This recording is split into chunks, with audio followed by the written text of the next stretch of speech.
আসসালামু আলাইকুম। Hello everyone, আপনারা সবাই কেমন আছেন? আলহামদুলিল্লাহ, আপনাদের দোয়ায় আমি অনেক ভালো আছি। তো আজকে আমি রান্না করব ডিম দিয়ে আলু ঘাটি, বগুড়ার সেই বিখ্যাত ডিম আলু ঘাটি। বগুড়ার মেয়ে হয়ে যদি ডিম আলু ঘাটি না খায় তাহলে কেমনে হয়? তাই তো আজকে আমি ডিম দিয়ে আলু ঘাটি রান্নাটা করেই ফেললাম।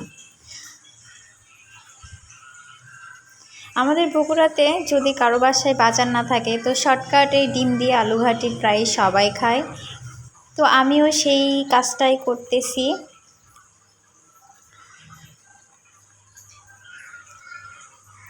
এই আলু ঘাটি আমাদের অনেক ফেভারিট একটা খাবার, যেটা আমাদের বগুড়ার প্রায় সবাই খায়। এমন কাউকে খুঁজে পাওয়া যাবে না যে আলু ঘাটি পছন্দ করে না বা খায় না। এই তো দেখেন আমার আলু ঘাটি একদম কমপ্লিট।